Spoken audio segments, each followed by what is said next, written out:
Magandang hapon po and welcome to the 28th anniversary po.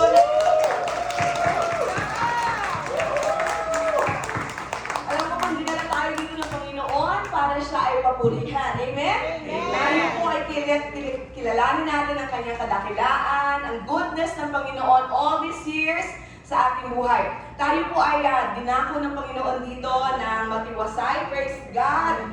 Yung mga galing po sa Bulacan. Meron po akong i-request, maaari po bang tumayo ang mga galing Bulacan? Tayo po mga. Remain standing. Isa po pang request. Tayo po yung mga taga-Bulacan. Pwede mo po sumigaw ang taga-Bulacan ng Praise the Lord! Hallelujah! Praise the Lord! Hallelujah! Amen. Remain standing po. And all the rest, those from Mandaluyong, Pasig, Marikina, and Greater Manila, pwede ba mong tumayo? Woo! At sumigaw din ang Praise the Lord! Hallelujah! Praise the Lord! Hallelujah! One more time, sabay-sabay po tayo. Praise the Lord! Hallelujah! Praise God for His goodness. Tayo po ay talagang binigyan ng Panginoon ng buhay, ng kalakasan. Tayo po ay naririto. And we know that He is God Almighty, the one who has sustained us and kept us. Siya po ang Diyos na tapat, Diyos na banal, Diyos na majestic. And we are here to just honor Him. Let's give Him a clap of praise for His faithfulness and His goodness. Yes, Lord. Lord, kayo po ang establish ng church. Lord, you brought us, Panginoon, with your very precious blood. And we are yours, Panginoon, because of what you have done. All because of your grace. All because of your mercy. Lord, salamat po dahil sa inyong dakilang pagmamahal sa amin. And we come, O God, with thanksgiving in our hearts. Sinabi nga po niya, Panginoon, sa Psalm 100, that we are the sheep of your pasture, Panginoon. You are our good shepherd, Panginoon. And we come to your courts, O God, with thanksgiving and with praises in our hearts, O God. Lord, receive our praises. Receive our praises, Father God. The Holy Spirit, lead us, O God. And we want to thank you, dear Lord Jesus, because you are the precious Son of God. Lord, be honored this afternoon sa lahat po ng aming mga gagawin. Every part of the program, Panginoon. Be honored, O Lord. Be glorified. Be magnified. Be pleased, O God, above any name, above any accomplishment, above anything else, Panginoon. You alone are God. You alone, O God, and we love you, Lord. We love you, Panginoon. We want to say, Panginoon, we humbly come before your throne with thanksgiving, O God. Lord, accept our praises. Accept our worship. Accept everything that we are, Panginoon. And Lord, cover this place with your precious blood. Lord, hayaan nyo na lahat, Panginoon, ng aming gagawin ay maging kaayang-ayang handog sa inyong harapan. In Jesus' mighty name we pray. Amen. Hallelujah. Let's continue to sing praises and worship to the Lord, for He is faithful. He is worthy of our praises. Palakpakan po muli natin ating Panginoon. We are not just singing for sa isang tao, but we are singing to God. We know who we are singing to, and these words are not just merely words, but these are our declaration of our praise and worship to Him. Hallelujah.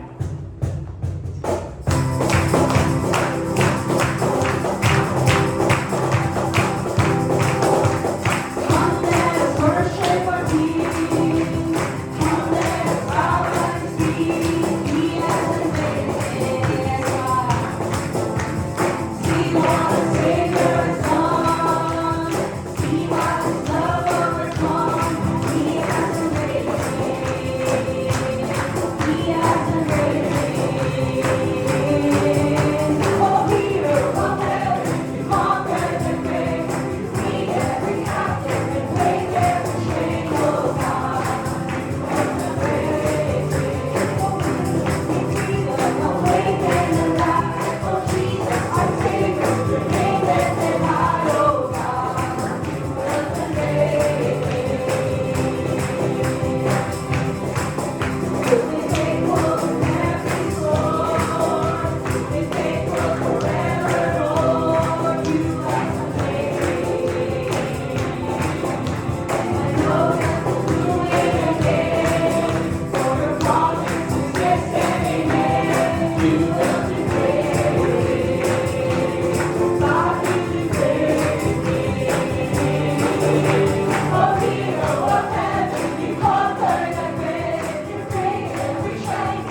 We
worship you.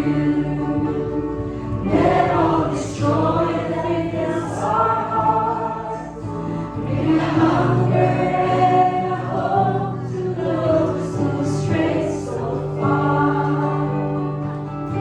As we bow in adoration and stand in reverent awe, show your majesty and glory, let your anointing fall. As we declare your name, Lord Jesus, as the only name who saves, may the power of your salvation fill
Let's just sing a song to the Lord right now. Let's just worship Him right now. Let's lift up our voices to the King of Kings.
Lord, we're just in awe of you, O God. We're in awe of your goodness, Lord. Lord, we're in awe of your faithfulness, Lord Jesus. Lord, just want to thank you so much, Lord. Lord, not just for this day, Lord, but for your faithfulness, Lord, in our lives, O God. Salamat po, Panginoon, na iba-iba po ang aming pinanggalingan, Panginoon. Iba-iba po ang aming karanasan, Panginoon. But it's the same God, Lord, who has worked, Lord, in each life, O God. And so we thank you, Lord God, Lord, for allowing us, O God, to stand, Lord, itong 28 years, O God, because only of you, Lord. Dahil lamang po sa inyo, Panginoon. Lord, we just want to thank you, O God, for you are faithful, Lord, and you are true, O God. Lord, and your promises, Lord, will always stand, O God. And Lord, so we just want to lift up, Lord, our hands to you, O God. Just surrender, Lord. And we just say, Lord, we love you, Lord. Lord, we love you, O God. We thank you, Lord, for your faithfulness, O God. Thank you, Lord, for staying the same, Lord. Lord, the same love, Lord, the same grace, Lord, the same faithfulness, Lord. At salamat po, Panginoon, Lord. And even today, Lord, we just want to look to you, O God, and say thank you, Lord. And allow us, Lord, to walk, Lord, to stand, Lord, in your promises, O God, and in your goodness, Lord, sa buhay ng bawat isa, Panginoon. Lord, we just want to lift up our lives to you afresh, O God. And Lord, we pray that you will meet us today, O God. Lord, all for your glory, and all for your honor, and all for your praise, O God. In Jesus' name, amen and amen.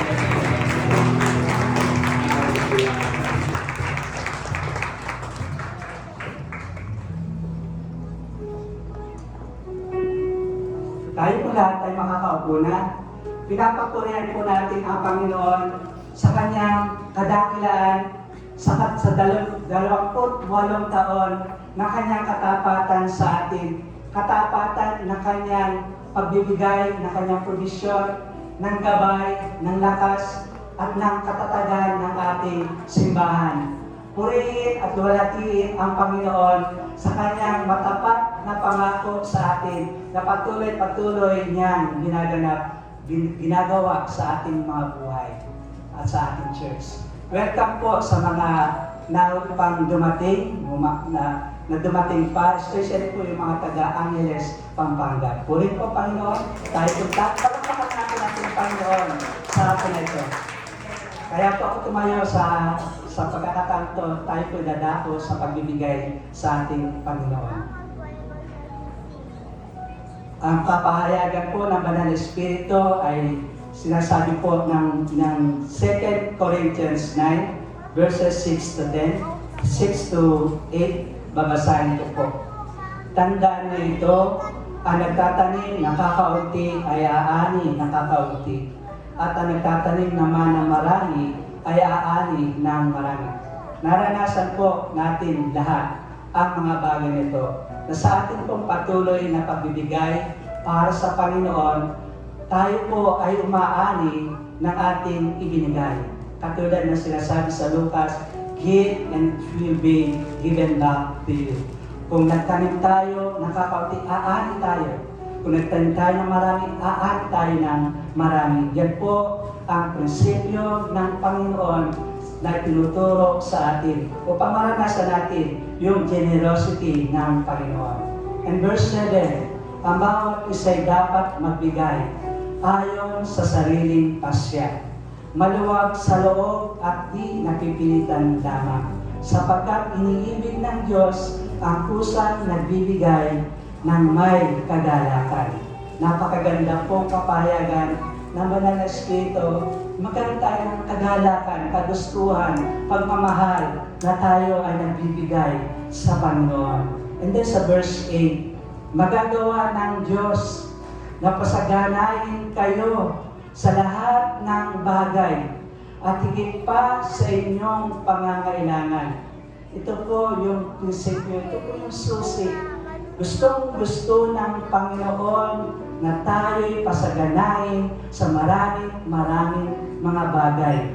Ang bawat isa'y dapat magbigay ayon sa sariling pasya, maluwag sa loob at di napipilitan lamang, sapagkat iniibig ng Diyos ang kusang nagbibigay ng may kagalakan.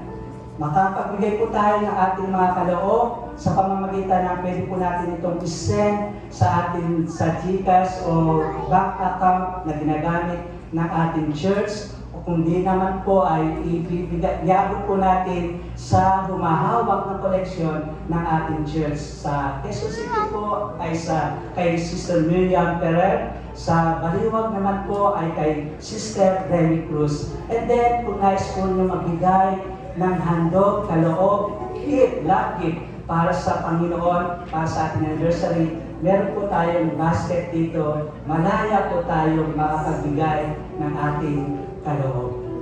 So purihin po Panginoon, tayo po ay magbigay sa tayo po manalangin. dakila ng Diyos. Maraming salamat po sapagkat ikaw ay Diyos na mapagbiyaya, Panginoon. Lubos-lubos ang pagbibiyaya mo sa amin. Hindi ka nagkulang, Panginoon. Ikaw, Panginoon, ay patuloy na nasusupungan namin ng kasagutan sa aming mga pananalangin. Salamat po, Panginoon, sa pagtuturo mo sa amin ng pagbibigay ng may kagalakan. Pagbibigay, Panginoon, na may kasiyahan sa aming mga puso. Patuloy na dalahin ko po, pagpalain mo ang iyong simbahan, pagpalain mo ang iyong mga anak, pagpalain mo ang mga pamilya, ang mga trabaho, ang mga kabuhayan, ang mga pag-aaral, pagpalain po ang mga gawain ng church, pagpalain po, Panginoon, ang mga manggagawa ng iyong simbahan, Panginoon. Pinupuri ka po namin, Panginoon. Pinapasalamatan ka po namin, Panginoon, sa tanging pangalan po ng aming Jesus. Amen.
minsan lang po tayo magsama-sama.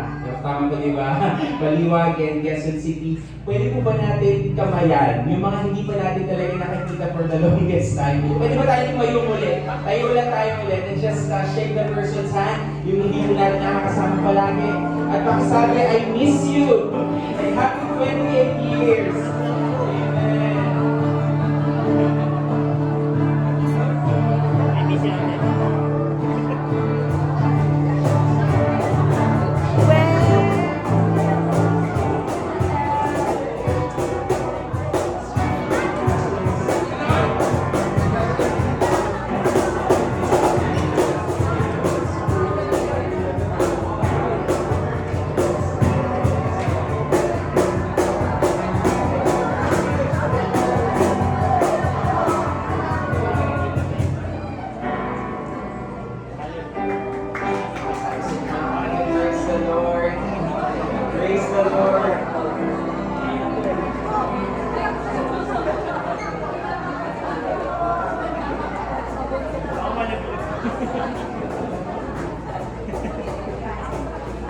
God, praise God, praise God.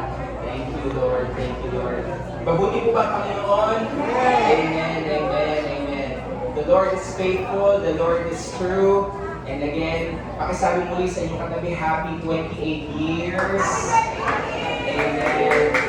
The Lord is indeed faithful, the Lord is indeed true. And again, we just want to acknowledge po lahat po ng mga kasama po natin from Hills of Zion in Baliwag. Again, pakikaway-kaway po, kaway-kaway. Praise the Lord for your faithfulness. Of course, sa mga taga-QC, kaway-kaway. Praise the Lord. Amen and amen. And again, we also want to acknowledge po yung ating mga guests, yung mga first time. Meron po ba mga first timers dito? Mga first time po, mga first time. Meron po bang kaway-kaway yung mga first timers? And we just want to welcome you. Pakisabi po sa kanila, welcome. Praise God po. Thank you for coming to our wonderful event. And we just want to thank the Lord for His faithfulness. Napakabuti po, napakatapat po ng Panginoon. And again, we also would like to acknowledge po one of our elders po sa Hills of Zion, Marikina, si Bang Jerz. Palakpakan po natin siya. Praise the Lord for her availability sa hapon ito. And tayo po, we are also glad to have this wonderful day na magkasama-sama po. And I know na madami po tayong effort sa pagpunta dito. Iba-iba po yung mga pinanggalingan natin. And every one of us gave talaga for this event. And talagang the Lord has seen us through. And the Lord will indeed see us in the coming years po. Kaya po ang theme talaga po natin is standing on God's faithfulness. Standing on God's promises. And naniniwala po tayo na talagang tutugunin po yun ng Panginoon. So today po, we have such a wonderful messenger po who will give the word this afternoon. We thank the Lord for her availability po, for being so present po sa atin. And talagang tayo po, she has been a blessing in so many ways sa bawat isa po sa atin. She is the wife po of our senior pastor, si Pastor Dick. And si Pastor Dick po ay nasa Brunei. And of course, he's also sending po his regards po sa bawat isa sa atin. But today po, we are indeed blessed. And talagang tayo po will have a wonderful time to receive the word this afternoon at tatanggapin po natin ito na may kagalakan po sa puso natin. Kaya pakisabi sa katabi mo, makinig tayo kapatid. Tanggapin po natin yung mga sasabihin po sa atin. And let's just be expectant po this afternoon that the Lord will work mightily. So, without further ado po, i-welcome po natin si Sister Pastora po, Ate Sharon po, Carumba. Palakpakan po natin ang Lord.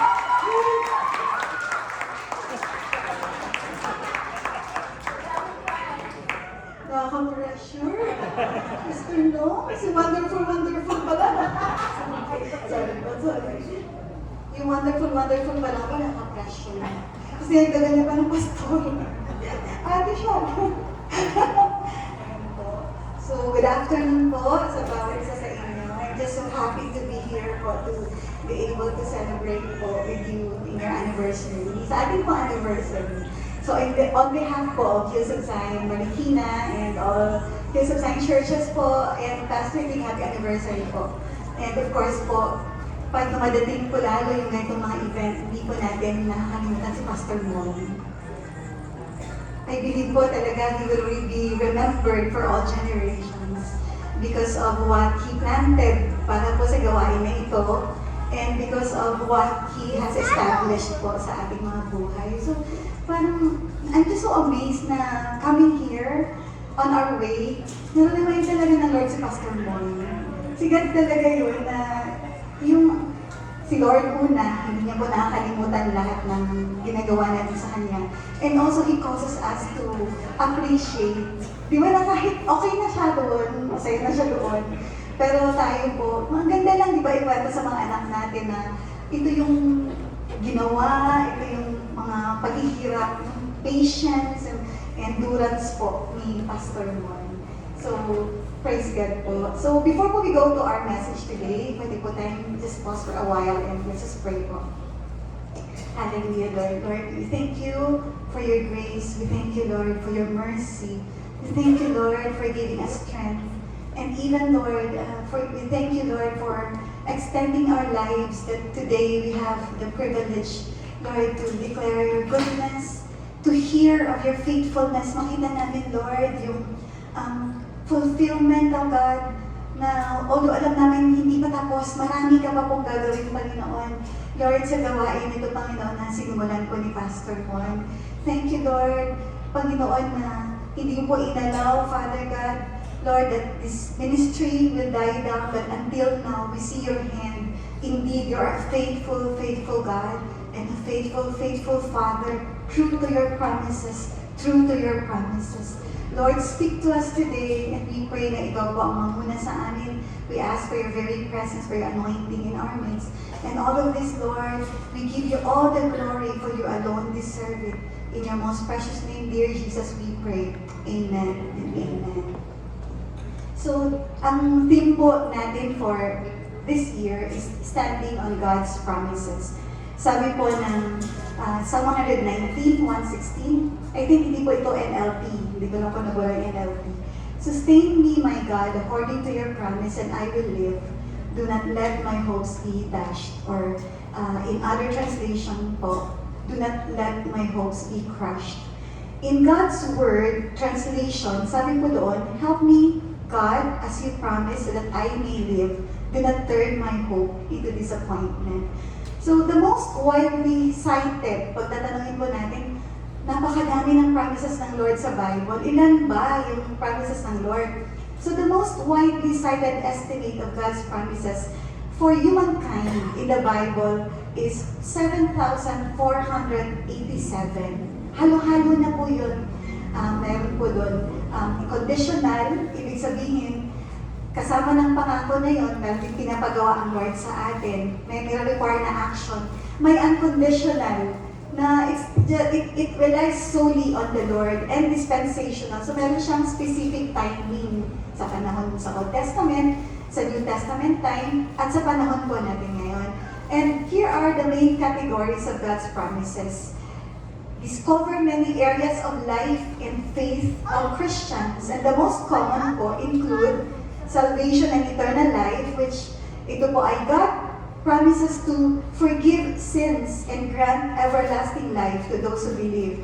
Nandiyan din po yung provision. God's promise to supply all physical needs, pagkain, clothing, and wisdom, presence, and comfort. God promises to never leave or forsake His children and to bring peace in difficult times. Nandiyan din po yung protection, that God will act as a shield and promises to guard His children from ultimate spiritual harm.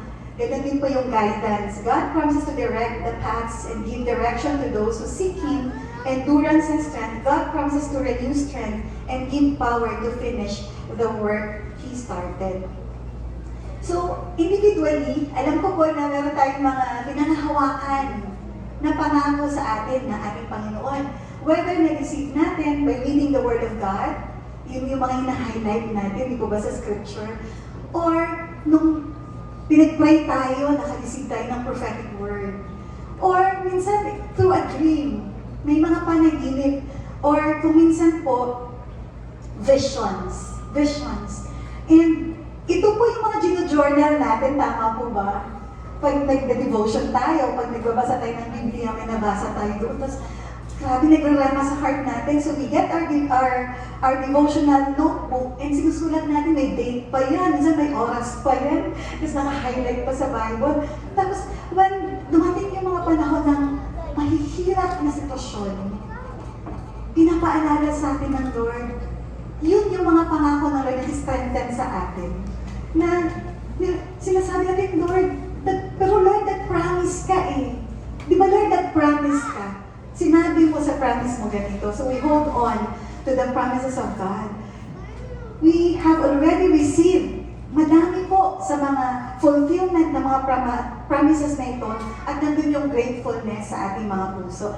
At kada tanggap po natin ng fulfillment ng promise ng Lord, yung pananampalataya nag-i-increase. Tama po ba? Nag-i-increase yung ating faith that our God is able, that our God is faithful. Kagaya po ng sinasabi sa kanyang mga salita. Sabi po sa Hebrews 10:23, let us seize and hold tightly the confession of our hope without wavering. Hindi kayo parang nag-aalangan for he who promised is reliable and trustworthy and faithful to his word.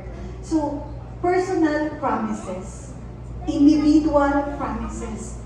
Pero, if we will elevate our focus more, taasan po natin yung ating pananaw, taasan po natin so we can also widen our life's purpose na hindi lang po tayo nakafocus doon sa personal, sa pang-personal po natin, but let's see beyond our personal concerns to birth in prayers the burden in the heart of God na pinangako niya po sa ating kapanahunan. And ano po ba yun? That is for His glory. Makita natin ang kalulatian ng Panginoon, yung divine visitation ng Lord sa kapanahunan po natin, na kung saan makita natin yung nababasa lang natin sa Bible at nabasa lang natin sa mga past events, di po ba? Ng panahon ng mga great men, mighty men of God, yung miracles, yung signs and wonders po, na ito ay makita ng ating generation. Kagaya po ng mga kinakanta natin kanina paulit-ulit, God's power to be revealed in our generation para marami po ang makakilala, marami po ang tumanggap, maglingkod at mahalin ang ating Panginoon. Yun po yung tinatawag na revival. The great spiritual awakening and a large turning of people. Di po ba yun yung pinagpipray natin, Lord? Magdala ka po ng maraming mga tao na makarinig ng yung mga salita at mga tao na makakilala sa iyo. Alam niyo po, in these last days, being away for 3 weeks po in different places, iisa lang po talaga yung nakita ko sa iba't ibang bansa. The Lord created a deep hunger and thirst in the lives of the people.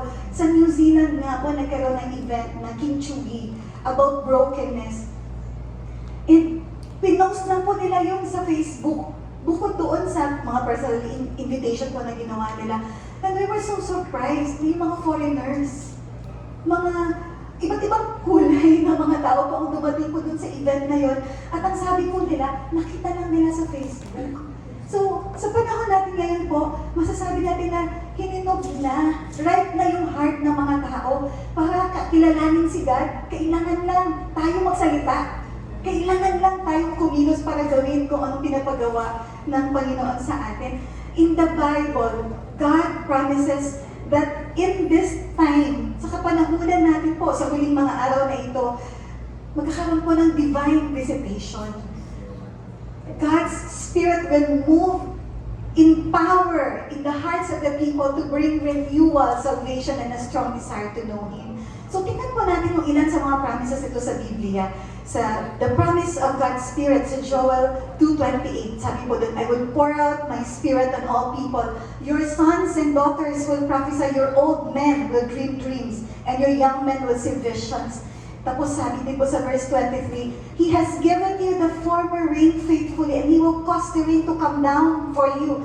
The former rain and the latter rain in the first month. So kung ang tinutukoy niya po dito, kung ano yung pagkilos ng Lord noon, gagawin ng Lord, hindi lang yung rain ng Spirit niya in the old time.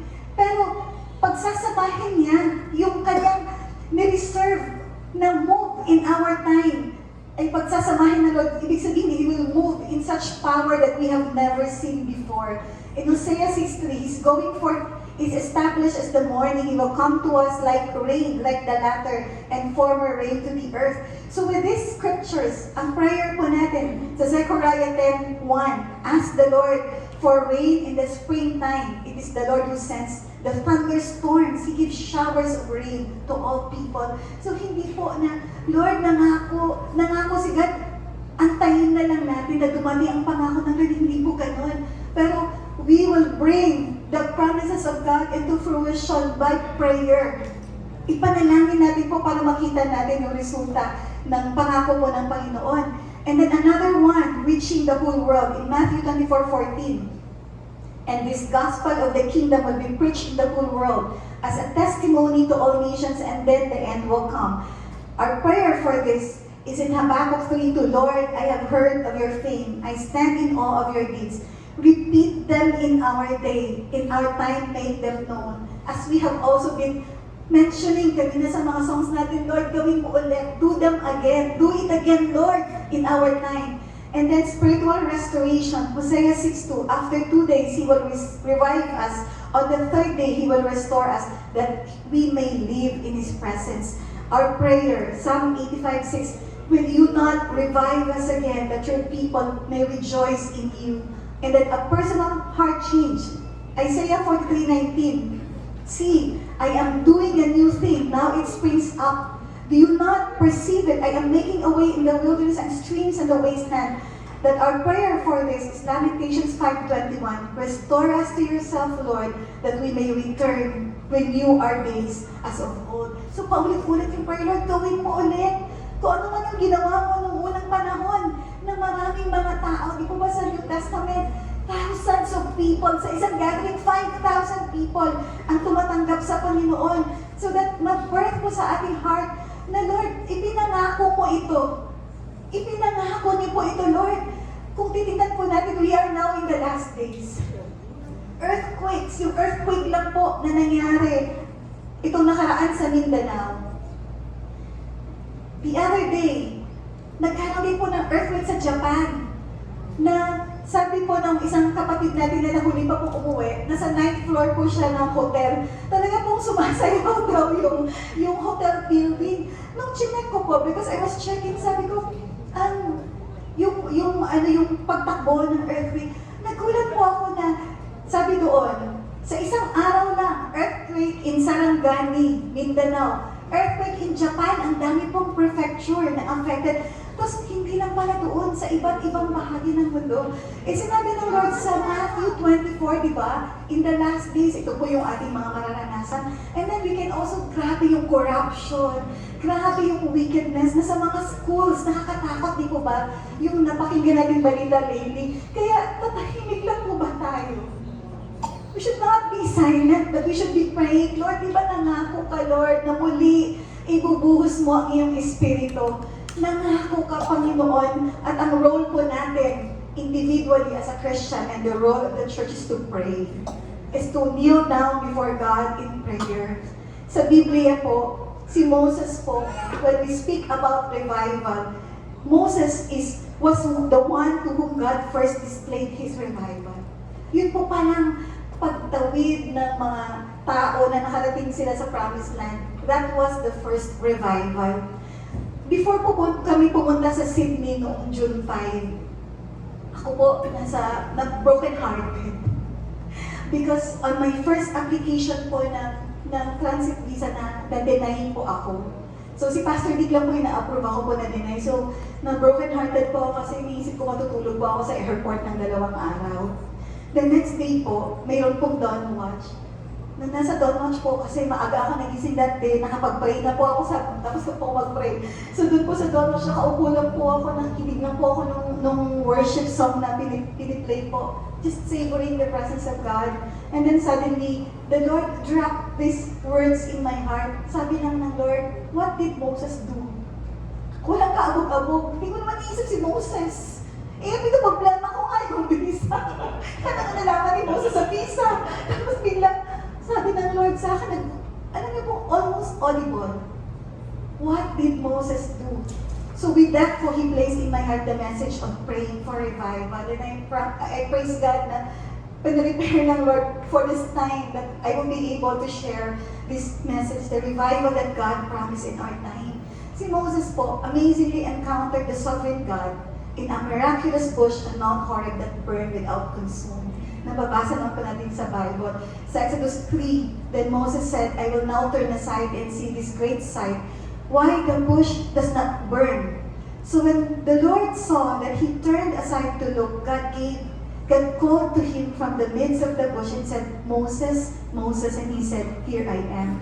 So let's take note that God did speak to Moses until na-call niya yung attention ni Moses, until lumingon si Moses. So ano po yung significance nito sa atin?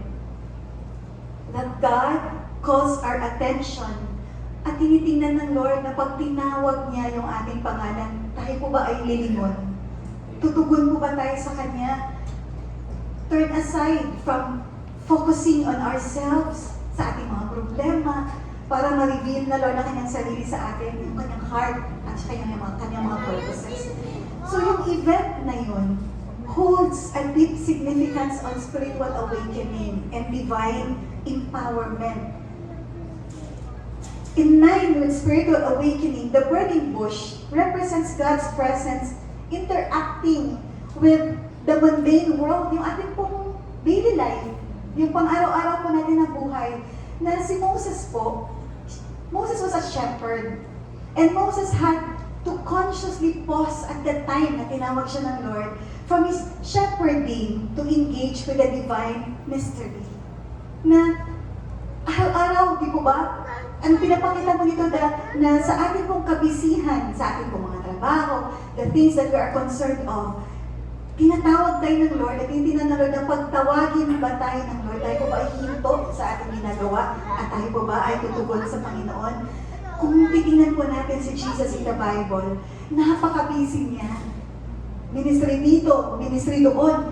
But Jesus never, hindi niya na-miss yung opportunity to pumunta sa isang secluded place to spend time to commune with the Father in prayer. Kaya kung titingnan po natin, His ministry is one of great power.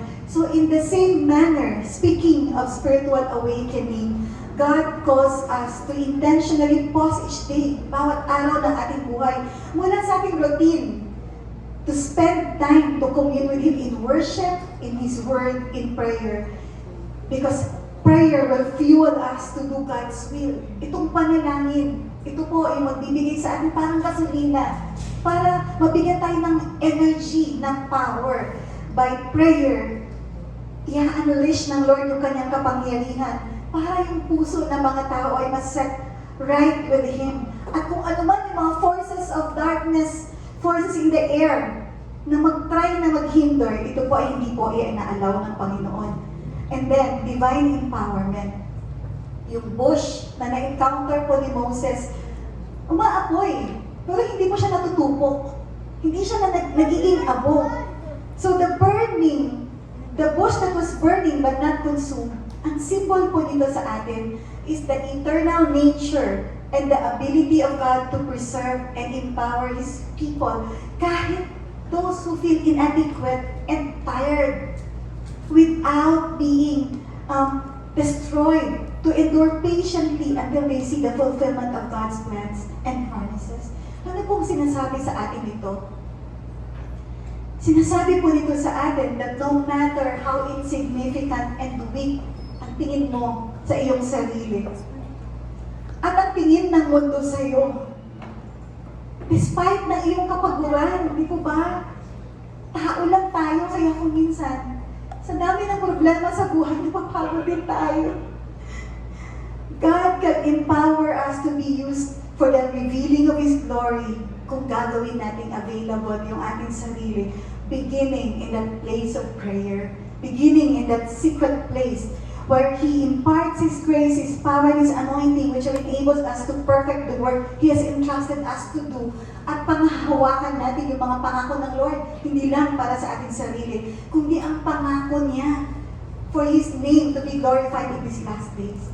Pinapakita po nito sa atin that on our own, we cannot do anything. Gaya po na sabi ng John 15:5, I can do, sabi niya, without the Lord, we can do nothing. Ito pong prayer is God's appointed way of asking for more of Him. And it is God's appointed way of receiving the promises of God. Amen po ba? Kanina po, pinanggit na natin, prayer will fuel us to do God's will. Jesus, sabi ni Jesus sa Bible, ask that you may receive. Para matanggap natin yung mga pangako ng Lord. Para matanggap natin yung personal na mga pangako ng Lord. At pangako niya na pag-iyo sa uling mga araw na ito, manalangin tayo. At para makita natin yung pangakong revival ng Lord, kailangan natin manalangin. Para makita natin ito. Pwede namang gawin ng Lord yung revival kahit hindi tayo manalangin. Pero hindi tayo magiging bahagi ng pag-birth ng revival na ito. Alam ko po, may ilan sa atin ito na you have received a burden from the Lord. Na araw-araw, pag nananalangin ka, hindi mo isama. Na Lord, send revival. Alam ko po na mayroong iilan sa atin dito na parang bahagi na ng buhay natin na mission ko, Lord. Tinanggap ko na, Lord, It is one of the purposes of my life. It is one of the missions of my life to pray for revival hanggang makita ko po yung revival. At hindi po ako, Lord, hindi ko manalangin hanggang hindi ko makita yung pangako mo ng revival sa uling mga araw na ito. Ang totoo po, nais ng marami maging bahagi ng revival. Pero gusto nila, doon na sa actual revival. Naku, nasaan? Nandun na yung pagkilos ng Lord. Nandun na yung amazing things na ginagawa ng Lord. Pero alam niyo po kung ano yung the truth behind. Para maging bahagi po ng revival. Hindi po nagsisimula yan doon na sa actual event. Pero nagsisimula po ito sa pagluhod natin. Araw-araw habang hindi pa po dumadating. Ang simula po niyan ay sa pagluhod po natin at pananalangin dito sa ating mga rooms. On our knees. Alam niyo po, sabi sa Daniel 9:23, sabi ni Gabriel, sa kay Daniel, at the beginning of your petitions, the commandment went forth. So as we continually pray for revival, God will set forth the commandment in the heavenlies for His glory to touch earth and sweep this generation with His power and mercy. Baka po, yung ilan sa atin nagtataka, ano ba yung revival? Di ba, hindi nga natin yan mababasa sa Biblia. The word itself, it is not in the Bible. Pero ang ibig sabihin po ng revival is great awakening. Na kung ano po yung ibig sabihin, dakilang pagpukaw ng Lord sa mga tao na nakalimutan na nila ang Diyos. Muling pag-remind ng Lord sa mga tao na kailangan nila ang Panginoon. The divine visitation of God, kapag panahon po ng revival, yung mga tao po ay nahanap nila si God. Na kailangan namin ng Diyos. At nandun po yung kapangyarihan ng Lord para magpagaling. Kahit yung patay ay nabubuhay sa pagkilos po ng Panginoon. Pwede po natin piliin to commit ourselves to pray for the promised revival of the Lord. Ezekiel 20:30, sabi po ng Lord, I look for someone among them who will build up the wall and stand before me in the gap. Pero pag tingnan po natin yung tugtong po ng verse na nakakalungkot na wala pong nakita ang Panginoon. So it is God alone who can pour out revival in our time. Ano po ang revival? Kahit anong galing mo, kahit anong yaman mo, at kahit anong power meron ka, hindi mo yan pwedeng i-manufacture. We cannot force and manufacture revival. Ano po ang kailangan para dumating yung pangakong revival ng Lord? It is the faithful prayers of His faithful men and women whom He called, that in their nothingness, they cried over the wickedness and damnation of souls and people of the nations. Na tayo po, di po ba, nababalitaan natin araw-araw kung ano yung mga nangyayari. Minsan nga ayaw mo na lang manood ng balita. Dahil naiinis ka, parang nagagalit ka, kahit hindi na papansin mo ng sarili mo, galit ka na, naiinis ka na, lumalabas sa bibig mo yung mga negative, di po ba, na comment. Pero hanggang doon na lang po ba? Na pag nakita natin kung anong mga wickedness na nangyayari, the corruption that we see around, hindi po nagtatapos ng doon na magreklamo tayo ng magreklamo. Wala pong mangyayari. But we need to bring that before God in prayer. Sabi po ng Lord kay Moses, God called his name twice. Sabi niya, Moses, Moses. And then Moses turned aside. Ito pong first words ni God kay Moses, which is calling his name twice. Sa Bible po, pag inulit ng Lord, there is an importance to that. Seryoso ang Lord. Pag inulit ng Lord, mayroon gustong i-emphasize. I-emphasize talaga ng Lord yan. Pinapakita ng Lord kay Moses na si Moses sa panahon na ito po, nung tinatawag niya si Moses doon, sa may burning bush, Moses was now an obscure, forgotten shepherd on the backside of the desert. Kung magbabacktrack po tayo, makikita natin, di ba? He was the prince of Egypt. Pero dahil may nangyari po, may napatay siya, so tumakbo siya, tumakas po siya, and how many years in the desert, nakalimutan niya, nawala na yung pagiging prinsipe niya. Ngayon siya na isang pastol, ordinaryong pastol, on the backside of the desert. Pero alam niyo po, nung tinawag ni God ang pangalan ni Moses twice, Moses, Moses, God knew who he was and his calling upon him still stands. Kahit ilang taon na hindi na siya prince, pero yung calling ng Lord sa kanya still stands. In the same manner, minsan di po ba sabihin natin, Lord, ang tagal na. Yung pangako mo, Lord, tagal-tagal na, Lord. Pero wala pa rin nangyayari. In the same manner, sinasabi ko sa atin ng Panginoon, kahit gaano katagal, God never forgets His purposes. God never forgets His purposes. And the Lord is faithful to accomplish that in our lives. Amen po ba? Alam po ng Lord kung ano yung ating pinagdadaanan. Kahit kung minsan po, kung ano-ano na yung pinagdadaanan natin, amen po ba?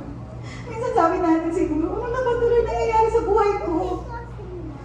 Ito yung pangako mo. Pero bakit, Lord? Parang kung ano-ano na yung nangyayari sa buhay ko na hindi ko na naiintindihan. Hindi lang mahirap, kundi mahirap na mahirap. Nakarelate po ba kayo? Actually po, parang ilang beses ko na po yatang sinabi ito po sa preaching na bakit ganun ang mga pagsubok ngayon? Mahirap. Kung mahirap noon, napakahirap ngayon. Minsan mahirap po siyang maintindihan talaga. Sobrang hirap. Pero kilala tayo ng Lord. At hindi nawawala yung kanyang purposes sa atin. Kahit pa dinadaan niya tayo sa mga mahirap na pagsubok. Sabi nga po ni Pastor Dick, hearing yung mga sinishare po ng mga pagsubok ng mga ministers sa iba't ibang, kaya wag po kayo mag-alala, hindi lang po kayo dumadaan sa pagsubok. Lahat po tayo dumadaan po sa pagsubok, iba-ibang mukha lang po. Pero kahit anong pagsubok, huwag mo kalimutan ang pangako ng Lord, that He will rescue you, that the Lord is with you at hindi ka niya pababayaan. Sabi po ni Pastor Lee, regarding sa mga pagsubok mo na ito, sabi niya, inaalaw lang ng Lord ang mga mahihirap na sitwasyon to purify us. Baka meron lang, pinupurify ang Lord sa puso natin. Kasi hinahanda tayo ng Lord to greater things. Hinahanda tayo ng Lord. May tinatanggal lang si Lord, may inaayos lang si Lord sa buhay natin because He's preparing us for the greater things na Kanyang gagawin. Inaalaw lang ng Lord yung mga breaking. Mini-break lang tayo ng Lord beforehand yung pride natin para pag may gagawin siyang dakilang bagay, na-deal na yung pride sa ating mga puso. And He will give all the glory to the Lord. So God knows who you are. Kahit tingin mo, nakalimutan mo na yata ako, Lord. Ang hirap ng pinagdadaanan ko, parang tinakwil mo na ako, Lord. Pero di mo ba sabi ng Lord, pangako niya sa Biblia, I will never leave you nor forsake you. Alam po ng Lord ang burden ng mga puso natin. And alam din ng Lord na sa kabila ng mga personal nating problema, pag tayo ay nanalangin, nauunang paminsan yung, Lord, revival. Amen po ba? Amen po ba? Na yung para sa sarili natin pa sa personal, huli na lang. Nandun na sa pinakahuli.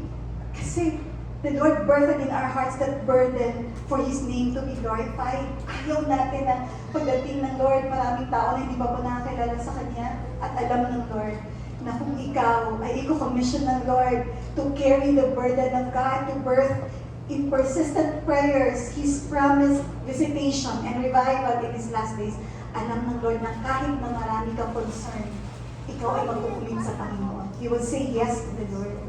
So the double call of God to Moses, sabi ng Lord, Moses, Moses, this implied importance and urgency. Kagaya po ng pagtawag ng Lord kay Abraham sa Genesis 22:11, Samuel sa 1 Samuel 3:10, Simon sa Luke 22:31, Martha, Luke 10:41, and Saul in Acts 9:4. The Lord is urgently calling us. Hills of Zion, Quezon City. Hills of Zion, Quezon City. Hills of Zion, Baliwag. Hills of Zion, Baliwag. Hills of Zion, Marikina. Hills of Zion, Marikina. And baka ikaw, talagang tinatawag ng Lord yung pangalan mo. Twice. He is calling even our individual names. Kaya bumangon ka sa mga problema mo. Huwag mo hayaan na ilugbok ka ng mga problema mo. Huwag mo hayaan na ilugbok ka ng kaaway. Huwag kang magpatalo sa laban ng buhay. Because you are called to birth the promise of God for the most awaited revival in these end times. Di po ba ang mga sundalo ni Kristo habang nasusugatan lalong tumatapang at tumatayo para sa ating Panginoon. Ito pong burning bush encounter is widely considered as the true starting point of Moses' intimate communication and relationship with God or prayer. It marked a significant shift in his life from knowing God, from knowing about to knowing God. May kaibahan po yun. Knowing about, narinig mo lang si God. Kaya nga di ba sabi ni Job, Lord, naririnig lang kita noon. I just heard about you before. Pero sabi niya, but now I see you face to face. Yun po yung knowing God. Ibig sabihin, having a personal encounter. Ikaw mismo, na-encounter mo si God. That was the first time the Bible records God speaking directly to Moses to establish a personal relationship and initiate a lifelong mission. So knowing about to knowing God, personal encounter. Meron po, kung kilala niyo po si Sister Villa Badua, one time po, mayroon po isang group chat na kasama po ako doon ng intercessory prayer. Meron po siyang pinost doon, or even sa kanyang Facebook page po, na a pastor's son, na isang araw daw po, nagulat daw po yung pastor. Yung anak niya ay nung nagbinata na, lumapit to sa kanya one day ang kanyang anak, at ang sabi po ng kanyang anak, I am an atheist. It's so sad for a pastor's son. Nasabihin niya sa papa niya, hindi na ako naniniwala kay God. Isa na akong atheist ngayon. And the pastor wondered a lot. Sabi niya, how come? Paano nangyari? Na wala bata. Tinuturuan mo siya about the Bible. Sabi niya, nagba-Bible study kami. We read the Bible. Pero sabi niya, hindi ko nga lang pinaliwanag sa kanya kung ano yung the truth behind the scriptures. Hindi ko nga lang siya tinuruan how to defend his faith. Sabi niya, bakit? Sabi niya, anong nangyari? Bakit yung anak ko naging atheist? Ang dami niya pong nilagay doon na kung ano po yung ginawa niya na pagtuturo sa anak niya about sa Bible. Pero nung binabasa ko po yun, the Lord impressed in my heart something. One thing that's lacking with this son, personal encounter with God. Pwede alam natin ang Bible. Pwede memorize mo ang Bible. Kilala mo si God na sinasabi ng Bible, pero you just knew Him by theory. Theory lang, dito lang, sa isipan. But you don't know Him personally. Paano ba natin nakikilala si God personally? Paano ba yung sinasabing personal encounter? Personal encounter po natin kay God. Isa po, pag natatanggap natin yung fulfillment ng mga promises. Na sinasabi natin, totoo ka nga, Lord. Pinangako mo, natutulungan mo ako, tinulungan mo ako, Lord. Totoo ka nga, Panginoon. And then, pag-intervene ng Lord, pag na tayong problema, di po ba? Nakita natin, tayo, Lord, tulungan mo naman ako, Lord. Hindi ko na alam kung ano gagawin. Kung minsan po, meron tayong parang mala Red Sea na situation. Nakaka-relate po ba kayo? Sinasabi ko, pag sinabi natin Red Sea situation, may humahabol sa isang likuran, may nakaabang sa isang harapan. Lord, paano ko tatakas? Paano ko rin tatakasan ang sitwasyon ito? Hindi mo na alam. You feel so trapped that you don't know what to do. Hindi mo alam paano tatakasan ang iyong sitwasyon. Pero nung tumawag ka kay God, in God's perfect time, di po ba, bukas na yung palugit, bukas na yung deadline. When you call upon the Lord in God's perfect time, sakto. God is never late. God will never be late. When we call upon His name, His timing is always perfect. Sakto, tinugon ng Lord. Dininig ng Lord ang ating mga pag-iyak. At pag naranasan natin yan, sabi natin, totoo ka nga, Lord. Napaka-imposible. Paano walang pwedeng tumulong? God, parang sabi mo, sino pa ang tutulong sa amin, Lord? Pero walang imposible kay God. God can touch even the hardest heart. Many times naranasan po namin, kahit hindi namin kakilala, yun pa ang ginamit ng Lord. Hindi naman kasama sa church. Yun pa yung ginamit ng Lord na katugunan sa ating mga problema. So let us pray. So may mga anak po dito, ipag-pray po natin sa mga anak. Lord, let my children have that personal encounter with you. Na maranasan nila na yung mga pangako mo, sinasabi mo sa Biblia ay totoo personally. Kasi sabi nga po, a person with a testimony ng kabutihan ng Lord na naranasan niya kasi sa kanyang buhay, natanggap niya yung pangako ng Lord, naranasan niya yung pagtulong ng Panginoon, that person is not at the mercy of someone with a fury. He's not at the mercy of someone with a fury. So yun po yung pag-pray natin sa ating mga anak. God has also a promise for our children. Kagaya po ng binasa natin kanina sa Joel 2:28, sabi ng Lord, your sons and your daughters shall prophesy, your old men shall dream dreams, and your young men shall see visions. So, ipag-pray po natin yan sa ating mga anak, na yung pangako ng Lord, yung maranasan nila personally, ma-encounter nila si God personally sa pamamagitan ng kanilang mga panaginip, sa pamamagitan ng kanilang visions, ay talaga pong magkatotoo ito.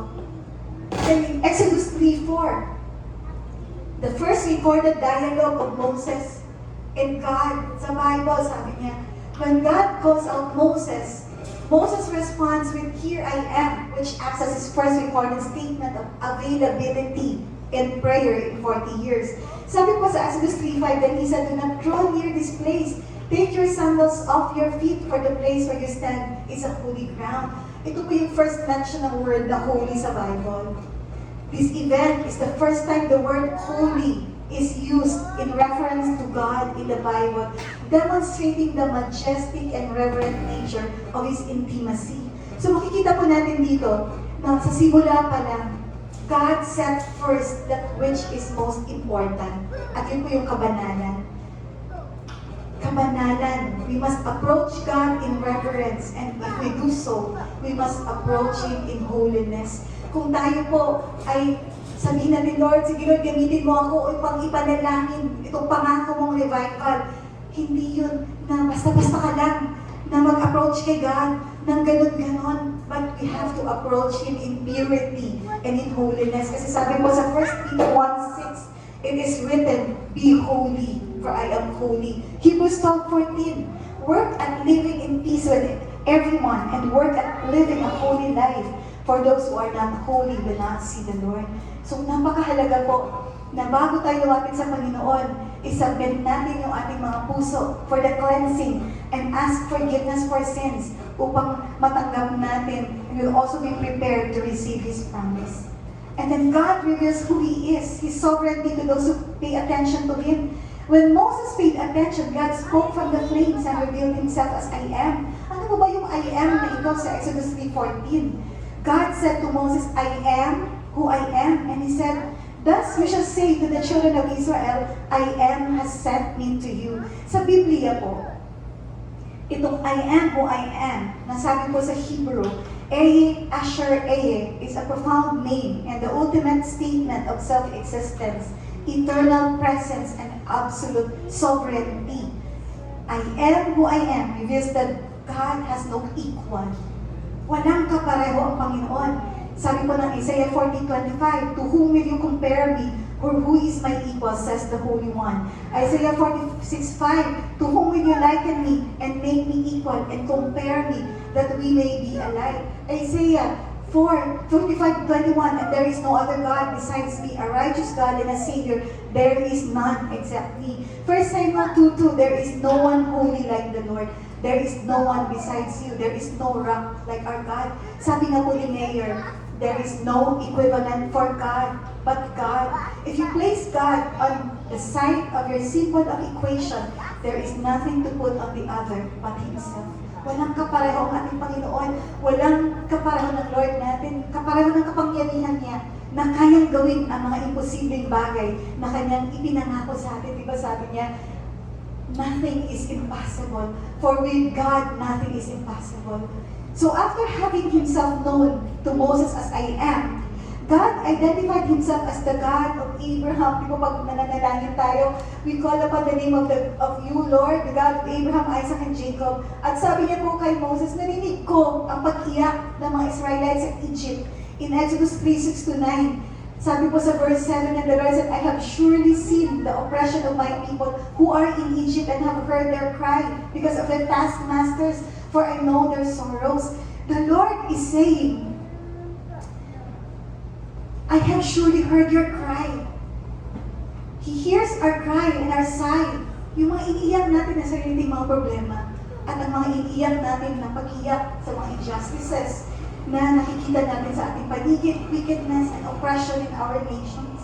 Alam niyo po, minsan, ito po lately, na may naranasan po kami na pwedeng sabihin ko na injustice. Pero sabi ko, Lord, kung minsan siguro kaya mo pinaparanas ng injustice sa mga anak mo. So that we will have the burden to pray for injustices na naranasan po ng iba. Meron po kami naranasan ng injustice one time or corruption na pumunta po kami sa isang agency. May pinaprocess po kami. Tapos po, may kaunting problema lang. Lantaran na sinabihan kami magbayad ka ng 50,000. Tapos, sabi ko, bakit ganito?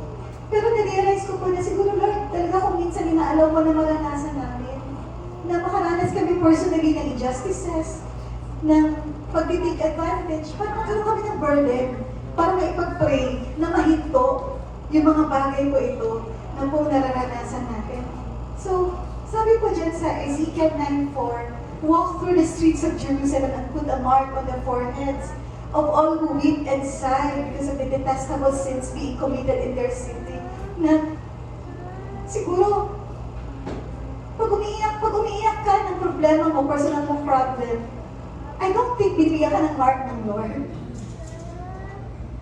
But when you cry beyond your own concern and you cry for the sins at mga detestable things na nakomit sa ating bansa, sa ating city, sabi ng Lord, He puts a mark. He puts a mark on our forehead.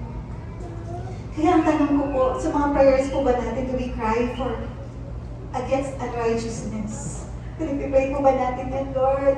Mahinto na po yung unrighteousness sa aming bansa, sa mundo, yung mga kasamaan, oppression, na naririnig po natin. Lord, cause the spirit of the fear of the Lord to come upon our government para mahinto po, Lord, yung lahat ng mga bagay na ito.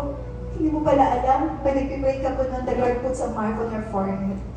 Tinatandaan ng Lord kung yung mga panalangin. At when the Lord answers your prayer, the Lord will let you know. And God will fill your heart with joy because He has answered your prayers. Nababasa po natin sa mga stories po about spiritual awakening. Siguro po, nabasa niyo about revival, the Hebrides revival, and because po of this revival, ang daming nakakilala sa Panginoon kahit na wala naman nag-share ng Word of God sa kanila. Nasasayawan sila, tumakbo sila naghanap sila ng simbahan kasi ang pakiramdam daw po nila, nahuhulog sila sa hell. Yung mga tao natutulog sa bahay nila, in the middle of the night, ginising ng Lord at naghanap ng simbahan. At yung mga bars, nag-shut down, crime rates, nawala, local authorities, wala ng trabaho ang mga police. That's the move of God. When God moves in revival, yan po ang mangyayari sa ating bansa. Wala ng corruption, magkakaroon po ng repentance, magkaroon po ng conviction of sin sa heart po ng ating mga government officials. At sila po, matatakot sila nandun yung fear of the Lord na mag-grip sa heart nila na hituan na natin to. Kasi we will go to hell. Kaya po, God is reminding us again, the Lord promised revival, but God is looking for people who will pray for the fulfillment of the promise that He gave us for revival. And kayo po, because nandito kayo ngayon, kayo yun, tayo yun na kinakausap ng Lord. Manalangin. Siguro kung for how many years hindi tayo nag-pray. Now, the Lord is calling us pray for revival. When we pray unitedly as a church for revival, tayo ang unang makakaranas ng revival. Makikita natin, pag Sunday service ng mga dumadagsan, alam yung mga tao, hindi inimbita. Pero naghahanap kay God. They will come running to know the Lord. Unless we pray, hindi natin makikita ito sa ating bansa. Pwedeng mangyari, pero nakakalungkot na hindi tayo maging kabahagi. Sa Exodus 3:10, came the mission. God was sending Moses to Pharaoh to lead his people to a land flowing with milk and honey. Exodus 3:10, sabi doon, come now therefore, and I will send you to Pharaoh that you may bring my people, the children of Israel, out of Egypt. At alam natin yung buong story po, that a man named Moses, with incapacities, hesitations, with questions like us, to deliver Israel from the hand of the Egyptians. Sabi ni Moses, hindi po ako, Lord, makapagsalita. Bulol po ako, Lord. Kasi ganun po yung incapacity, ganun po yung limitation ni Moses. Pag nagsalita po siya, nabubulol po siya. Pero bulol siya. Naintindihan ng Lord ang prayers niya. Amen po ba? Kaya huwag mong sabihin na, Lord, hindi po ako magaling magsalita.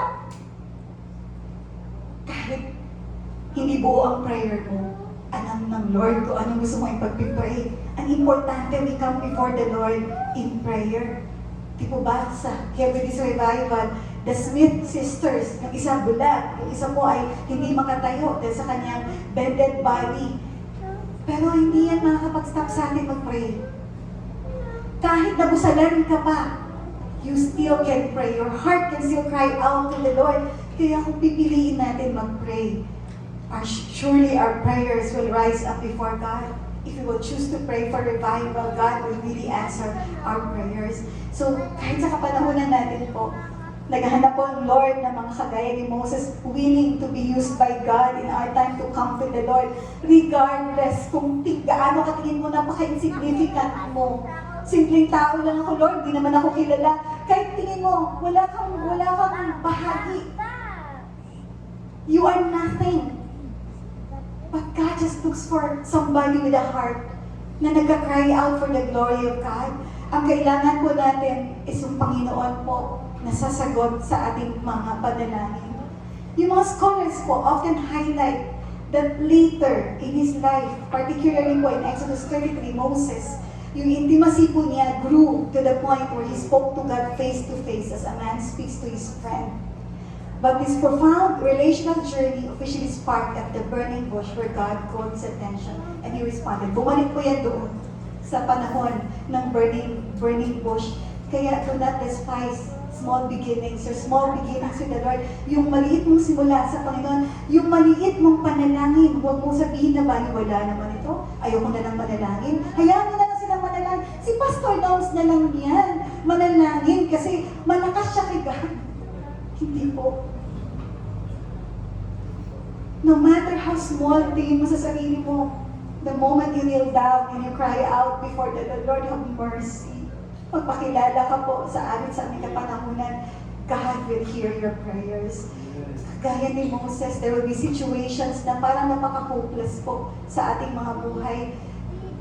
The armies of Pharaoh behind him at saka mga concerns.